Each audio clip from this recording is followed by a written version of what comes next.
Bapak Menteri yang terhormat, sebelumnya salam dari Papua Barat, salam toleransi, dan salam dari saya yang beragama Kristen Protestan.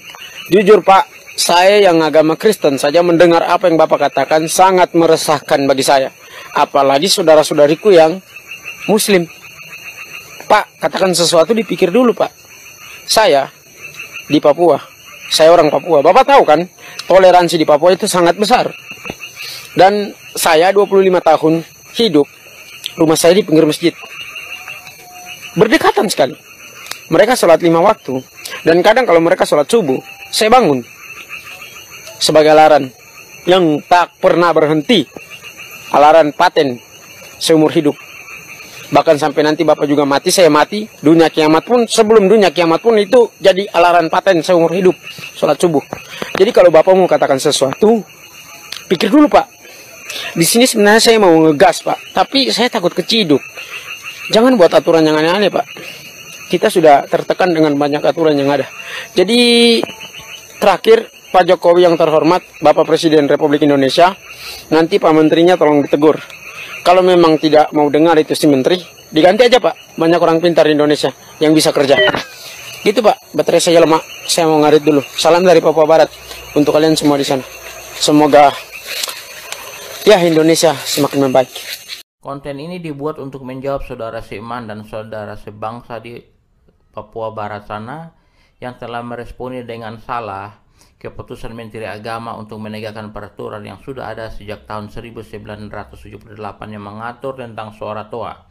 Bukan hanya Papua saja yang tolerannya, tetapi Bali, NTT, Manado, dan daerah yang penduduknya mayoritas Islam NU adalah toleran. Semua mereka mendukung Menteri Agama saat ini karena baru terasa ada menteri untuk semua agama. Bukan hanya satu agama saja, jadi dia seorang toleran sejati. Jika kamu juga mengaku seorang toleran, seharusnya kamu mendukungnya juga, bukan menentangnya lagi.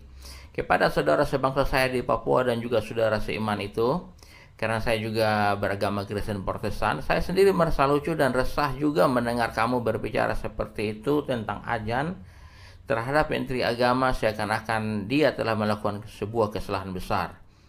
Sebelum berbicara, seharusnya kamu berpikir duluan, paling tidak nonton videonya sampai selesai, supaya tidak jadi tertawaan banyak orang toleran di negeri ini, baik yang Muslim dan orang-orang Kristen lainnya juga. Jika Muslim toleran tanah air saja juga menertawakan kamu, lalu sebenarnya kamu sedang bela saudara Muslim yang mana? Ada juga yang mengaku Muslim, tetapi sebagian mereka bukan pelaku agama yang benar karena mereka ingin menyingkirkan Pancasila dan menggantikannya dengan paham khilafah seperti ISIS dan Al-Qaeda di Timur Tengah sana. Mereka lah yang saat ini menolak keputusan Menteri Agama untuk mengatur suara toa. Kamu mau ikut golongan yang mana? Peraturan tentang toa sudah ada sejak tahun 1978 yang selama ini tidak pernah dilaksanakan.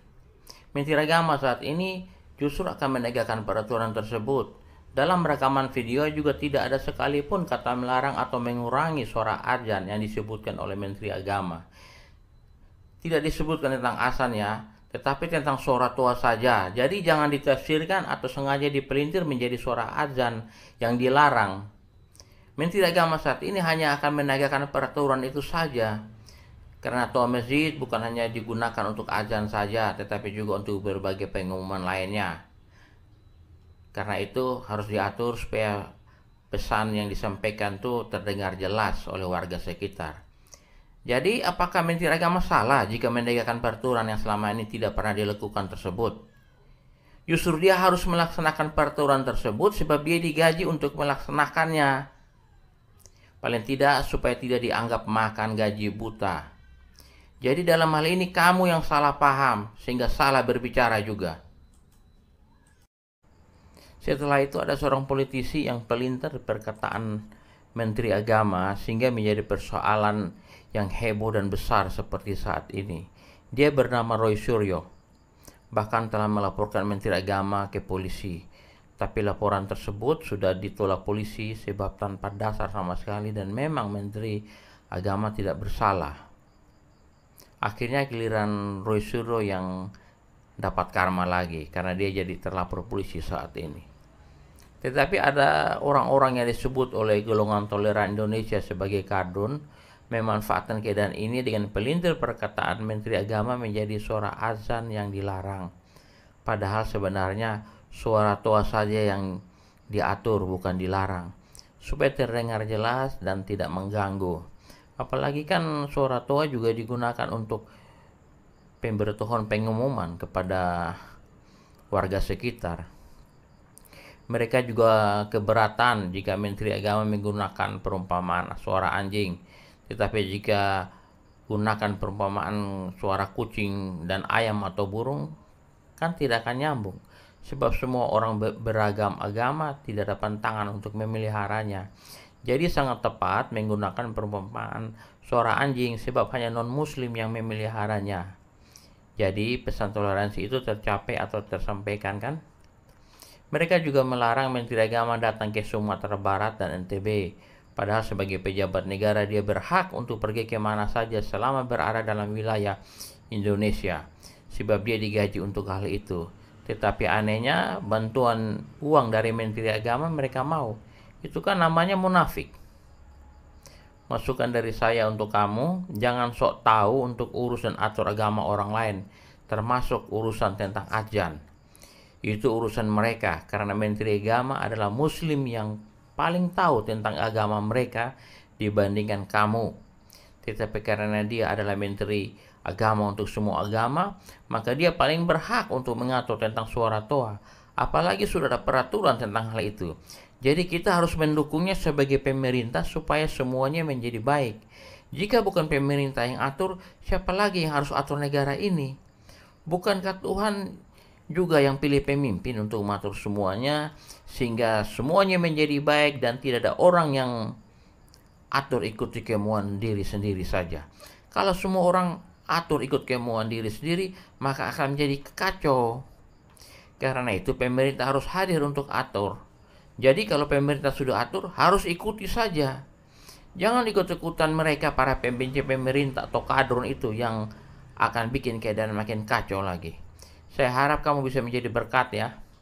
Orang-orang yang disebut kadrun tersebut sebenarnya tuh tujuan utama mereka tuh berniat untuk menyingkirkan Pancasila dan menggantikannya dengan paham khilafah. Makanya mereka menolak peraturan pemerintah yang akan atur tentang suara toa ini. Mereka akan lakukan apapun untuk bikin kacau keadaan. Pemerintah bilang A, mereka akan bilang B. Pemerintah bilang B, mereka akan bilang A. Bahkan mereka juga melaporkan seorang ibu yang sarankan supaya suara toa dikurangi. Tapi tanpa basa-basi, ibu itu dilaporkan ke polisi dan sudah masuk penjara saat ini. Jika kamu menjadi resah dengan peraturan yang akan ditegakkan oleh Menteri Agama saat ini, maka kamu akan mudah dimanfaatkan oleh golongan kader untuk serang pemerintah, terutama Menteri Agama, seperti yang terjadi saat ini. Pasti kamu tidak menyangka akibatnya bisa sejauh ini kan? Saya harap saat ini kamu sudah tahu ya, bahwa telah salah menilai maksud dan tujuan Menteri Agama yang akan menegakkan peraturan tentang suara toa itu. Semuanya itu demi kebaikan bersama dan untuk semua agama. Bukan hanya untuk Islam saja, tetapi juga untuk non-Muslim. Kamu sangat terlalu salah lagi minta Jokowi mengganti Menteri Agama. Karena seluruh orang toleran lebih banyak yang senang dan dukung dia menjadi Menteri Agama sampai selesai masa tugasnya. Jika kamu mengaku sebagai orang toleran, seharusnya kamu juga gabung bersama kami untuk mendukung Menteri Agama saat ini untuk melaksanakan tugasnya sampai selesai. Jokowi itu pilih Menteri Agama saat ini bukan asal pilih, tetapi memperhatikan dengan teliti dan mendengar banyak masukan orang pintar. Jadi kamu sudah banyak salah akibat gagal paham. Jika sudah tahu kamu salah akibat gagal paham, saya sarankan kamu mendukung Menteri Agama saja dan berdoa untuk Menteri Agama supaya berhasil menjalankan tugasnya dengan baik. Musuh kita saat ini adalah mereka yang ingin menyingkirkan Pancasila atau golongan kadrun. Mereka ingin mendirikan negara khilafah seperti Al-Qaeda dan ISIS di Timur Tengah.